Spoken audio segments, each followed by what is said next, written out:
Good evening and welcome to Tucker Carlson Tonight. Just a week to go from tonight until the midterms, and Election Day is finally becoming a referendum on something that really matters: immigration. Who gets to live here? What does citizenship mean? What kind of country do we want? These are not Stormy Daniels or her creepy lawyer or some other diversion designed to prevent you from thinking clearly. These are core debates. These are the arguments that every functioning democracy must have, and yet ours rarely does. Consider the question of birthright citizenship. Under current interpretations of American law, anyone born on our soil automatically becomes a U.S. citizen. Context is irrelevant. It doesn't matter if your parents were tourists or illegal aliens or foreign saboteurs, if their plane was forced down to refuel and you emerged. It doesn't matter. If you were born on our property, you are a citizen. Well, in a recent interview with Axios, President Trump suggested this is not a great deal for America. He pledged to change it with an executive order. As of tonight, it seems likely that order would abolish so-called birth tourism. That's where people travel to the United States solely for the purpose of having kids and winning citizenship, along with the many benefits that follow from that. We'll know more about it soon, and of course we'll tell you when we do know. But nobody else in Washington is waiting for details. They hate it already. The very same people who have spent decades trying to gut the Bill of Rights are now lecturing the rest of us that the idea is, brace yourself, unconstitutional. Paul Ryan, for example, he's the outgoing Speaker of the House, he announced his opposition to this immediately. The very idea, he said, is ridiculous. Listen. Well, you obviously cannot do that. You cannot end birthright citizenship with an executive order. Well, obviously. Note the phrasing. Obviously, that's what people say when they don't feel like making a rational case for their positions, usually because they can't. Is it really, quote, obvious that the Constitution requires us to give citizenship to the children of illegal aliens? Paul Ryan has no idea. He just doesn't want to have a conversation about it. He wants you to be quiet. In fact, as a legal matter, it is an open question. The Supreme Court has never ruled on it.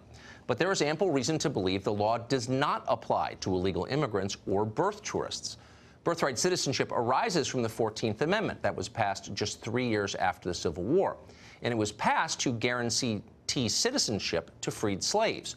The senator who wrote the citizenship clause in the 14th Amendment, Jacob Howard of Michigan, explained the point of it on the Senate floor at the time. Quote, "The amendment will not, of course, include persons born in the United States who are foreigners, aliens who belong to the families of ambassadors or foreign ministers." End quote. Again, the amendment was designed to ensure that newly freed slaves would be treated as the American citizens they were. The point was to enfranchise African Americans. The point was not to enable the rest of the world to scam our system, to abuse our generosity. Trump's proposal would get us closer to the purpose of the 14th Amendment. And for that, he is being denounced, naturally, as a racist. Listen to some of the dumb people on TV. What used to be 5 years ago, 10 years ago, dog whistles to appeal to the fears of white voters now are just stated openly. The principal debate in Europe and the United States, the real fault line that gets people going is this issue of openness. How open are we to people? How open are we to trade? And it's this issue of national identity versus internationalism, globalism, if you will. So what Donald Trump is doing is he is mining that fault line. He is working it, whether it's birthright citizenship, whether it's sending troops to a border that's not under siege. We're no longer arguing serious issues about how to regulate our economies. We're no longer arguing serious issues, say, about how to fight the Cold War. We are arguing questions about national identity, and it's not that far to get from that to issues of racism. So let's get this straight. Defining citizenship is not, quote, a serious issue? Only in New York and Washington, where serious is where to find good burrata or how to get to the Hamptons in under 3 hours on a Friday night. These people are total buffoons. In fact, there is no more serious debate than the debate over citizenship, and it's long overdue. Globally, birthright citizenship is the rare exception. It is not the rule. Canada and the U.S. are the only developed countries that have birthright citizenship. Not a single European country allows it. Out of the 54 countries in Africa, only 2 offer birthright citizenship. Are the other 52 racist? How about Harry Reid? Is he a racist too? Watch the former Democratic Senate Majority Leader explain his views on birthright citizenship. If making it easy to be an illegal alien isn't enough, how about offering a reward for being an illegal immigrant? No sane country would do that, right? Guess again. If you break our laws by entering this country without permission and give birth to a child, we reward that child with U.S. citizenship and guarantee of full access to all public and social services this society provides. And that's a lot of services. Is it any wonder that 2/3 of the babies born at taxpayer expense at county-run hospitals in Los Angeles are born to illegal alien mothers? Now, as a factual matter, that's tougher than anything Donald Trump has ever said. Keep in mind that just 4 years ago, that man, Harry Reid, was the top Democrat in the Senate. Try saying that today, he'd be called Bull Connor and shouted off the stage. But the questions he raised are still fair questions. Is unlimited birthright citizenship helping this country, or is it hurting this country? Under our current system, illegal immigrants who come to the U.S. and have children are eligible to receive tax credits, food stamps, other welfare benefits. Those are huge incentives. Not surprisingly, 1 in every 12 births in this country right now is to someone here illegally. And that total does not even include birth tourism. Every year, tens of thousands of foreign nationals come to this country on tourist visas solely to give birth to children. The Chinese are strongly overrepresented in this. One ad in China offers, quote, high-end U.S. birth tourism specialists, end quote. For just 20 grand, these experts navigate clients through the process of having a child in America. In return for that 20 grand, their kids gain the right to Social Security, Medicare, countless other federal programs. If they come back to the U.S. for college, they get in-state tuition, federally backed student loans, financial aid, all the benefits that ought to be going to actual Americans who are drowning in college debt. This is a scam. There is no other word for it. And by the way, don't blame the Chinese or the Russians or the Salvadorans or anybody else using the system. We're the ones offering it. Why wouldn't they take it? The blame lies with us.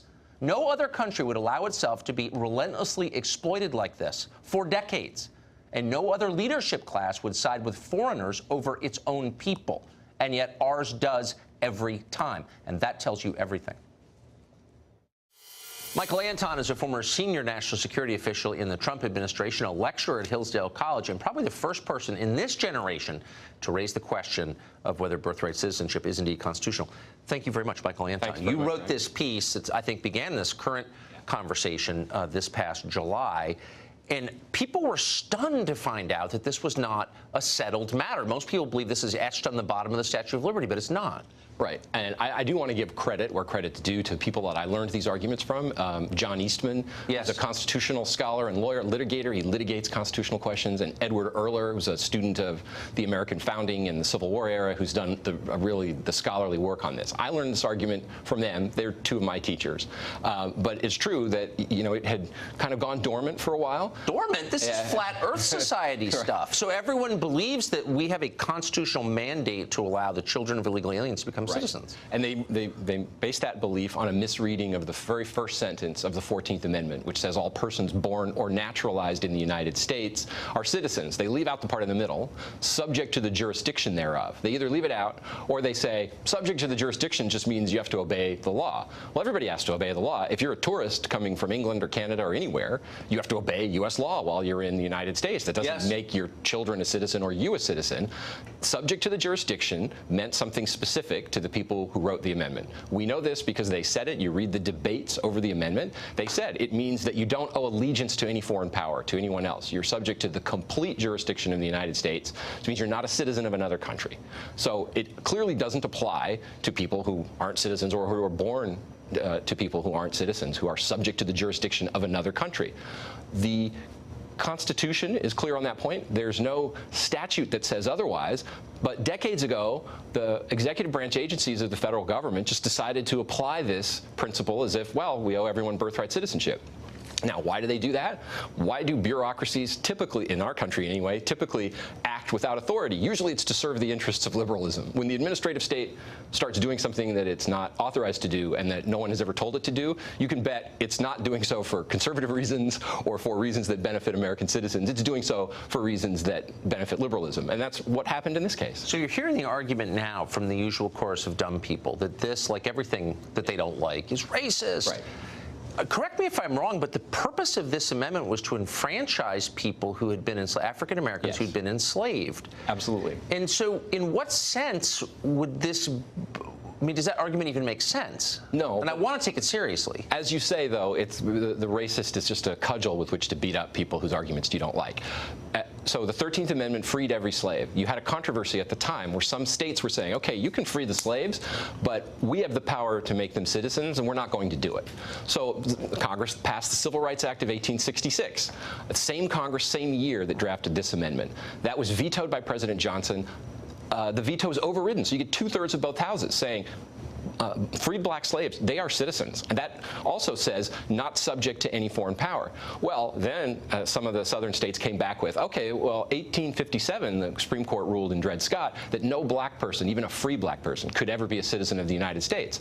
So the Reconstruction Congress said, okay, then we're going to put this in the Constitution. We're not going to let you get away with this. We're going to make this undeniable that every freed slave and their descendants are citizens of the United States. So an amendment designed to enfranchise African Americans born here, been here 400 years, 500 years, is now being used by Chinese nationals. And Russians, too. Russians flying into Guam or Los Angeles to have children here. That would be not the original intent, I think it's fair to say. Absolutely not. I mean, one of the things that I find incredible and amusing, sadly so, though, is, you know, the Russia hysteria of our time. Russia's supposed to be the biggest enemy the United States has right now, more dangerous enemy than in the Cold War.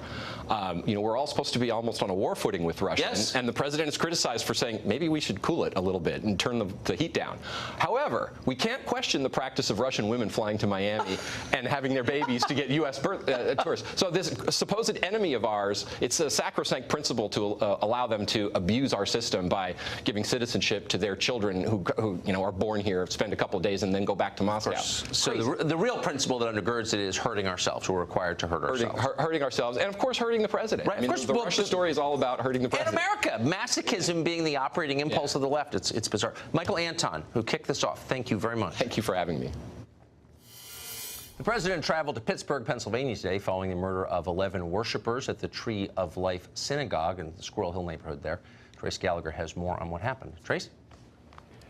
Tucker, the president's first stop was, in fact, Squirrel Hill, the historic hub of Pittsburgh's Jewish community. It is also where the Tree of Life Synagogue is located, the scene of Saturday's 20-minute shooting rampage that took the lives of 11 people, the deadliest anti-Semitic attack in U.S. history. The synagogue itself remains a crime scene, but the president, First Lady, daughter Ivanka, son-in-law Jared Kushner, along with Treasury Secretary Steve Mnuchin and Chief of Staff John Kelly, went into the vestibule to light candles. And then, following Jewish tradition, the president lay stones and white roses on 11 Star of David markers planted near a makeshift memorial to the victims. The president and his group were accompanied by Tree of Life Rabbi Jeffrey Myers, whose heroics likely saved many lives during the attack. Rabbi Myers first said he welcomed Mr. Trump's visit, then after getting pushback from some congregants, changed his mind, but finally decided that accompanying the first family was the right thing to do. Pittsburgh's Democratic Mayor Bill Peduto and Pennsylvania's Democratic Governor Tom Wolf chose not to meet with the president. Mr. Trump did not speak during today's visit, but here's what he told Laura Ingraham last night. Watch. I'm just going to pay my respects. I'm also going to the hospital to see the officers and some of the people that were so badly hurt. And in fact, the president did go to the University of Pittsburgh Medical Center to visit the wounded. The first funerals were also held today, one for 66-year-old Dr. Jerry Rabinowitz and a joint service for brothers Cecil and David Rosenthal. Tucker. Trace Gallagher for us. Thanks very much, Trace. Midterm elections 1 week from right now. One embattled Democrat wants to make it absolutely clear she's not a nutcase like everyone else in the Democratic Party. Lisa Booth has the latest on that race and others after the break.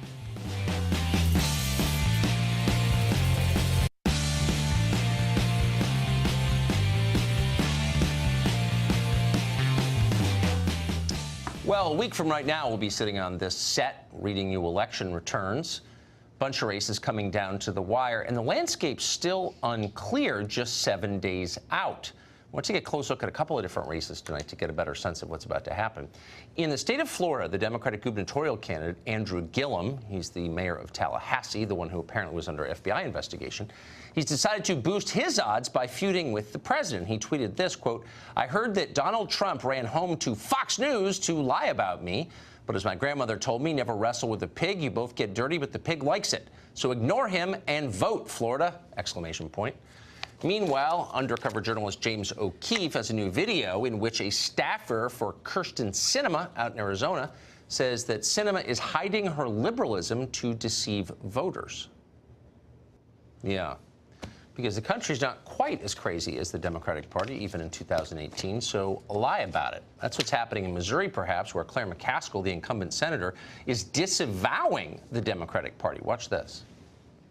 I would say this. I would not call my colleagues crazy, but Elizabeth Warren sure went after me when I advocated tooling back some of the regulations for small banks and credit unions. I certainly disagree with Bernie Sanders on a bunch of stuff. For the record, there is literally no difference between Elizabeth Warren and Claire McCaskill, but whatever. Independent Women's Voice senior fellow Lisa Booth has been on these campaigns for us for a while now and doing a great job. Thanks, Lisa, I sense a theme here. Let's start with the McCaskill clip that we just played, where some Democrats in some states are pretending to be much more moderate than their voting records suggest they really are. Well, absolutely. And Claire McCaskill has said that Elizabeth Warren is one of those crazy Democrats, yet she has voted with her 60% of the time, and she's voted with Senator Chuck Schumer 80% of the time, and she's only voted with President Trump 45% of the time. But guess what? She is trying to show that she is chummy with President Trump because he won the state of Missouri by 19 points. She told Brett Baer that she 100% supports President Trump's policies on the caravan and on his immigration response to that. So she's trying to run to the center. And Josh Hawley, who is her Republican opponent, has really made this an issue by calling out Claire McCaskill and saying, you are not a moderate. You are too left-leaning for the state. So that's what this is all in response to with Claire McCaskill. Yeah, and I got to say, just an editorial comment I can't repress. If Trump wins the state by 19 points, the Republicans should be doing a little better than they're doing, in my opinion. I mean, like, what is that? It's Missouri. But anyway, in Arizona... I can't disagree. Yeah, please. Carlson Cinema, of course, running against Martha McSally, the congresswoman, a veteran, U.S. military veteran. Where is that race right now, would you say? It's still really tight, and that is... interesting. I would say that President Trump didn't win Arizona by that much in 2016. So I think it is a little bit more of a swing state than people give it credit for. But look, Carlson Cinema didn't really start moderating her views until 2012. And so now she's trying to, ever since then, she's been trying to present herself as more of a moderate. This is someone that in 2010 attended a Netroots conference, which is where she said Arizona is the meth lab of democracy. As you know, Netroots is this uber progressive organization and conference. She's also called herself a proto-socialist in the past, and she's had these crazy left-wing ideas and policies on military in the past, as well as border security being part of this no deaths group. So she's clearly made a calculated move to move to the center because that's what it takes to win the state of Arizona as a Democrat. And for the Project Veritas video, they edited that. We can't independently verify that at Fox News, but I think what it does show is that she's clearly trying to hide some of these past positions that she's had. At least Beto O'Rourke, who I would eat broken glass before voting for, I'm not endorsing Beto O'Rourke, but at least he says, I'm kind of a far-out progressive. Be honest about it. Maybe you get points for that. Maybe Cinema should do the same. Lisa, great to see you tonight. Thank you. Thanks, Tucker. Well, a handful of black conservatives are advocating what they're calling Blexit. That would be an exodus of African Americans from the Democratic Party. Could that actually happen? We've got an update on it next. So Kanye West gave a long stream of consciousness talk in the White House recently and was roundly attacked for it. But if you listen carefully, there were some insightful points that he made and some important questions, including whether black Americans ought to be monolithically loyal to the Democratic Party. Why should they be? That's a question other people are asking as well. Star Parker is one of them. She's founder and president of the Center for Urban Renewal and Education. She just wrote a piece suggesting that as the Democrats have moved left on religion and social policy, even the rule of law itself, they could continue to alienate some conservative-minded black voters. Star Parker joins us tonight. Star Parker, thank you very much for coming on. You're welcome. So the most simple question first, why should African Americans who for generations have been very loyal to the Democratic Party rethink that loyalty? Well, they've been loyal to the Democratic Party because blacks have bought this idea of activist government. But something very exciting is happening now with Trump in office. The Trump administration is focusing on urban communities and initiatives. So we have two things happening right now that are very, very exciting. Number one, the African-American millennials, those that Kanye West are motivated, those that Candace Owens are motivated to say, wait a minute, what have Democrats done for us? First of all, the millennial does not buy this racism behind every rock narrative of the Democrat Party because their friends are diverse. They've grown up in a society post-civil rights era. So they don't know that world at all. But secondly, they're individualists. They like uniqueness. We can see that in the tattoos that they wear. And so this whole idea of collectivism and big government doesn't work for them as well. But what's also happened is you have that baby boom black. The baby boom black is more traditional in their worldview. So now the Democrat Party has become so extreme to the left, so progressive, that it's conflicting with that baby boom black's worldview and values. And they're concerned about their grandchildren and what they're learning in school. So we'll see how it all plays out. We're looking very closely, our group is looking very closely at Wisconsin, at Michigan, when we're talking about the Senate seats, when we're talking about the governor's seats, we should all be looking at Georgia, we should look at Florida, and then even to some degree Maryland. So I'm very excited about the momentum. So if you're an African-American voter and your family's been in this country for 400 years, a long time in a lot of cases, and all of a sudden your party is telling you that the real concern is people who aren't even here legally, foreign nationals from other countries, do you ask yourself at some point, but what about me, the American citizen? Right. Does that turn off voters at a certain point? It's not only turning them off that this hijacking of the civil rights movement is taking place for legal minorities, but illegals are even more frustrating because now you're looking at an environment to where you have that low-wage worker competing for jobs in communities and against people who will not speak English. So now it's not only affecting the real low wage, it's affecting the middle class because if you want to work in any type of public service, for the fire, for the police, for the teachers, anything, you have to be bilingual, and this is making a tremendous impact on African Americans to rethink who these new arrivals are and why they. I think it's a totally fair question. I never even thought about the bilingual question, but it's a real one. Oh, it's horrible. It's like you can't even,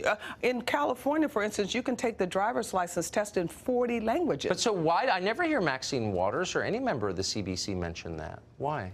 Because they're very invested in progressivism. It's their job to make sure blacks do not get any of this information. The whole Congressional Black Caucus is similar to the overseer during slavery. They had to make sure that no slave gets any information of freedom, and that's been their role for the last 50 years. What's happening now with the internet is people are getting more information. In fact, even my organization, Urban Cure, we have our own news site, blackcommunitynews.com, so people are getting other sources of news, and they're finding out the truth. What President Trump has said lately about fake news is very real. So there are many instruments now competing against that, the mainstream media, so that we can get other information, and blacks are hearing those messages. Star Parker, thank you for joining us. You're welcome.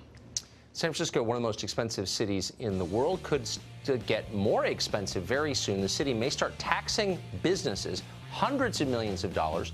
They say it will fight homelessness. Will it work? We'll speak to a local politician about that after the break.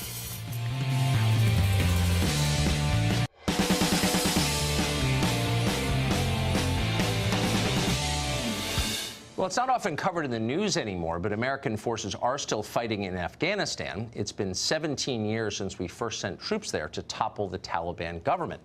We still have thousands of Americans in the country. So far this year, 8 of them have been killed. President Trump hates this. We happen to know he has often complained to people around him about the quagmire that Afghanistan has become. You remember that when he ran for president, one of Trump's central promises was to keep America out of pointless foreign wars like this one. Permanent Washington despised him for saying that because it implicated them in their failures.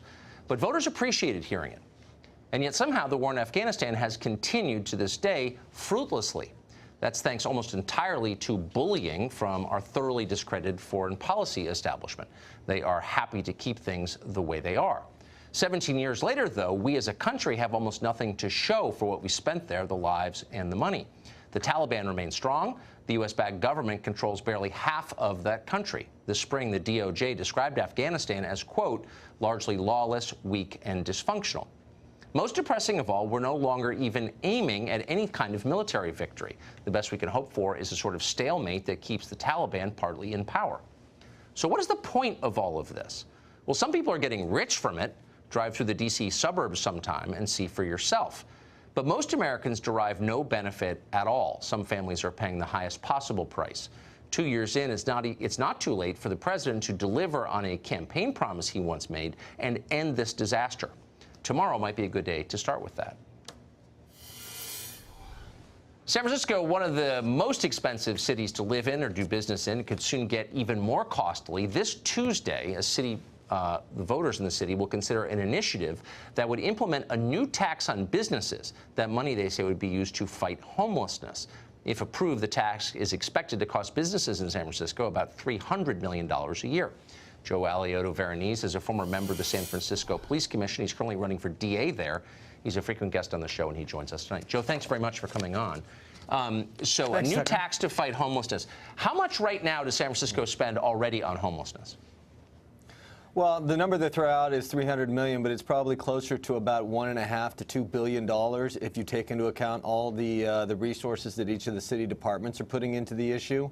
The fire department alone, I'm one of the fire commissioners here, we recently did an audit, and almost half of our calls are homeless-related calls. 40% of our calls are homeless-related calls. So there are a lot of resources going into this issue, and I think the mayor is right on this one.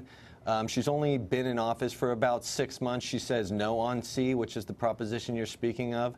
And I think she's right about it, because there's this institution that's been built around homelessness that if we keep feeding it money and it's not showing results, it's really just a practice of lunacy. And so this mayor has said she's dedicated to the #1 issue of solving homelessness.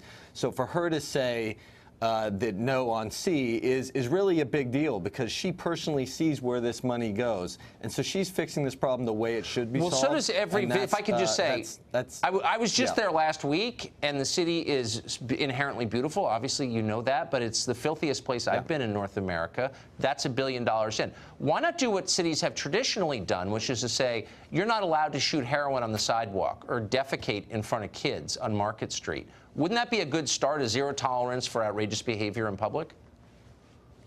Well, certainly accountability, absolutely, but that's different from homelessness, right? Because you have people that are on the street on a daily basis that aren't necessarily homeless, but if you want to get rid of some of that behavior, you have to install some accountability. Our current district attorney has announced he's not running for district attorney again for re-election. Because he's going to care for his sick mother, which is great, but that leaves our city in a lame duck status, of which it kind of already was, because a lot of the criminals know they can get away with things here in San Francisco and not be prosecuted, much like the images and the things that you're seeing on the streets there. Now, these are also people that we should be taking care of. I mean, I believe that your district attorney is lame. I mean, the proof is in the fruit. But where's everybody else? If you walk down Market Street and there are people sleeping perpendicular on the sidewalk in puddles of urine, why do people put up with that? Why doesn't someone say, get out of here? I'm sorry, you don't have a right. You don't own the sidewalk. You can't do this. My kids are here. Where are those people, the normal people?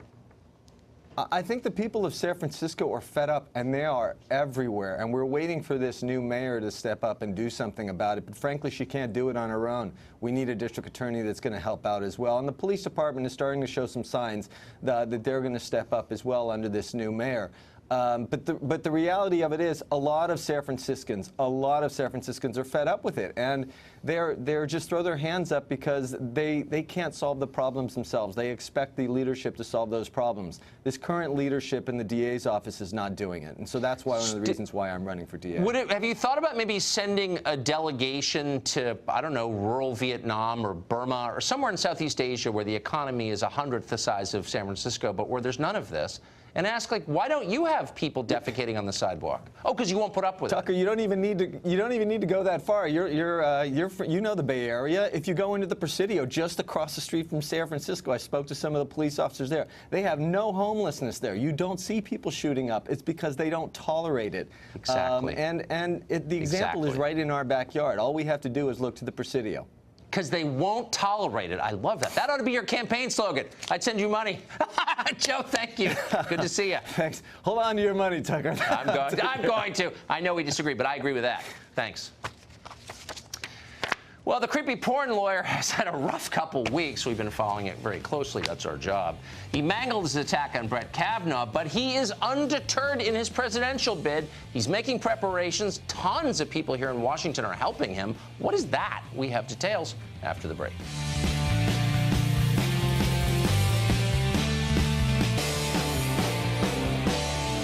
Michael Avenatti's a beast. Okay, that's true. And he's a beast. He's a beast, and he keeps popping Donald Trump and all of his folks in the mouth. John Meacham says he may be the savior of the republic. He really is a master of the media cycle. I owe Michael Avenatti an apology. For the last couple of weeks, I've been saying, enough already, Michael. I've seen you everywhere. What do you have left to say?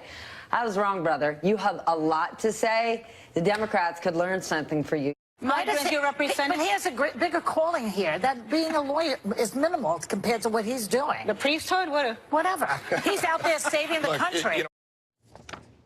The savior of the republic. You know what the creepy porn lawyer really is? He's a Rorschach blot. What you see when you look at him tells you a lot about you.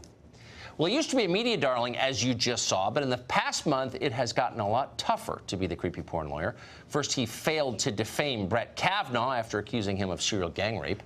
Then he was exposed for failing to pay his taxes. His law firm is even being evicted for not paying rent. Failing on all sides, he has decided to do what they always do in Washington, seek refuge in audacity.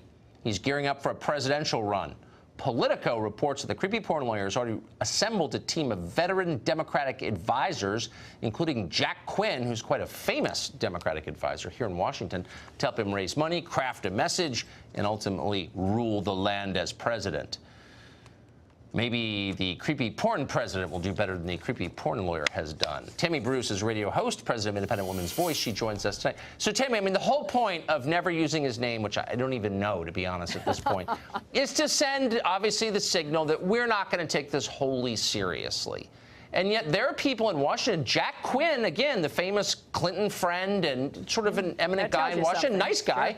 Sure. He apparently is advising creepy porn lawyers. So why are all these Democrats taking a non-serious candidacy so seriously is the question. Well, they think there might be money. Look, for a lot of these people, this is their job, 24/7, right, 365, is that they work for candidates and people ginning up their profile to be serious people or more serious people. But clearly for the Democrats, the bar has become very, very low. It's so low, it's on the floor.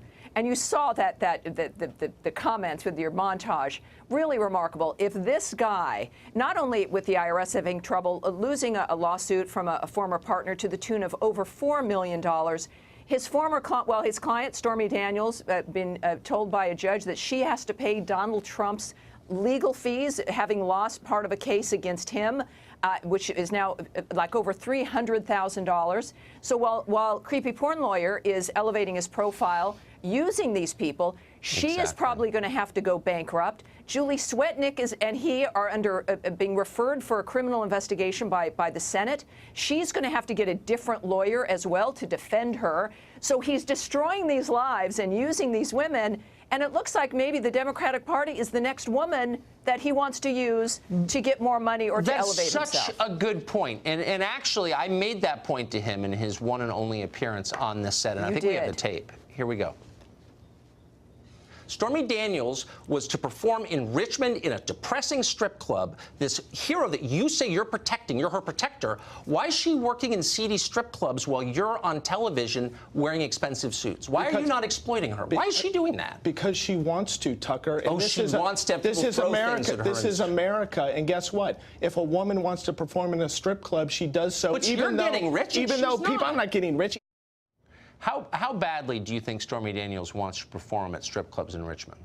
Look, women make their own decisions. We all find our own level, and we make choices based on what best suits us. The problem with Mr. Creepy porn lawyer is that the only thing missing from him is the giant gold ring and a big, giant gold necklace as he's using this process to benefit himself. And you see that as the clients lose, as they don't just lose, Tucker. they end up having charges against them or having to pay hundreds of thousands of dollars, so that they lose and they get ruined. Now, that's the Democrats. And look, he might be a perfect Democrat candidate because that's what the Democrats do to the country, right? They get in there, they bankrupt us, they ruin our lives, and everything is worse. So this is clearly what we should expect from the Democrats. But in fact, the base deserves better. Women, regardless of their party, deserve better. The Democrats think that they're, it's the Me Too movement, and yet this is the man that they want to elevate in this process. They're desperate. There clearly is no talent left. There clearly is maybe not even a party at this point. And that exchange with you, Tucker, will go down in infamy as an example of what we would expect and would want from leaders in this country. And the Democratic Party clearly has, I think, hit, well, I don't know if it's rock bottom yet. Maybe the team of creepy porn lawyer and Hillary for 2020 would be great. I want a reasonable Democrat to win. I mean, yeah. He could win. Tammy Bruce, thank you for your smart analysis. Thanks for having me on. Well, the migrant caravan, which we're not supposed to talk about because it's wrong, but we're going to anyway, is still on its way north, making its way here. The president said he's going to meet with thousands of U.S. troops. Is that a smart thing to do? Will it affect the midterm election a week from today? That's next. In the last week before the midterms, the political landscape is coming back around to where it all started 2 years ago. Immigration is the central topic. By deploying troops to the border and planning an executive order on birthright citizenship to rein in birth tourism, the president is making it clear that the border, and whether it exists at all or ought to be defended, is the central issue. Brian Dean Wright is a Democrat, a former CIA officer, and he joins us tonight. Brian, thanks a lot for coming on. What a pleasure. So you're a lifelong Democrat from a family of Democrats from Eastern Oregon, moderate FDR Democrats. Mm-hmm. So taking Trump, the man, out of the equation, when they hear policies like this, send troops to the border, end birthright citizenship for illegal immigrants, what's their response as Democrats to that? Positive. And the reason is that I think most folks feel a degree of compassion, certainly in my own family, for the people in Central and South America who are struggling economically, they're in places of poverty. Well, sure. But most people understand, my family included, that we have laws for a reason, and you can't come in uninvited and unvetted and just march across the border. And secondarily, you can't come to the country, have children, and have very poor English abilities, and certainly poor ability to get a job and support your own family, and then expect a country or a bunch of other people to support you. So I think my family is like most in that we want to have compassion for folks who are struggling and suffering, but we also believe that people come here because of the rule of law. And if you don't have the rule of law, you don't have the stability needed to create and grow and create a country that attracts people. Well, exactly. And you're also from a part of the country that doesn't get a lot of attention, which is to say you're not from New York, Los Angeles, or Washington, D.C. And so the zip code that you grew up in, the town that you're from, is it a lot richer than it was 10 years ago? Probably not, right? No. So do people there wonder, a lot of attention is being paid to foreign nationals, but what about us? Sure. Well, look, I think that you have heard that over the past 20 or 30 years. You had NAFTA, certainly, the Chinese entry in the WTO, that gigantic sucking sound that Ross Perot talked about in the 90s, when China started grabbing a lot of those industrial manufacturing facilities in different parts of the country. That impacted places where I come from, right? My hometown was impacted. Our timber mill shut down. So absolutely people get frustrated that they feel like they have been left behind. And the Democratic Party, I think, has done a very poor job at rallying the people in rural communities because they focus now on identity politics, right? If you are, particular colored skinned, if you're a woman, if you are gay, whatever it is, that's who we want to focus on as a party. We're not interested in people in places that are more rural or people that don't fit that desired demographic by the Democratic Party. And so I have certainly heard a continued frustration by my family, my friends, and I hope that the Democratic Party wakes up, and if they don't, then you know what? The Republicans should continue to do well, because they will serve the interest of the rural people better than anyone else. I would say the leadership on the Hill of the Republican Party cares about rural people about as much as the Democratic Party does, which is not at all. Fair enough. But I think there is a growing realization that that's who they represent. Those are their people. Why do you think the Democratic Party explicitly attacks people from towns like yours? I think that we have become, in their minds, the deplorables. That wasn't just a slip of the tongue by Hillary Clinton. Yeah. We are the people who cling to our guns and our God, and that's a bad thing. Again, famous words spoken by President Obama. So for whatever reason, we have become expendable. And I think a part of that is because we don't have the numbers that you will find in more urban areas that can bring votes. And so our interests aren't of interest. And that's, frankly, the bottom line. It's a political calculus that we are not as important as we once used to be, which, by the way, will end up hurting us big time in the Senate, right? Yeah, well, certainly it will. A despised minority group under attack by politicians, rural America. It's pretty disgusting. Thank you. You put it so nicely. Pleasure. Great to see you. Thank you. Our show is over. We're sad about that, but we'll be back again tomorrow night at 8 p.m. The show that is the sworn enemy of lying, pomposity, smugness, and groupthink, all in great abundance right now. This won't last forever, so keep watching. Good night from Washington. Guess who's next? 3 guesses. Sean Hannity, live from New York City.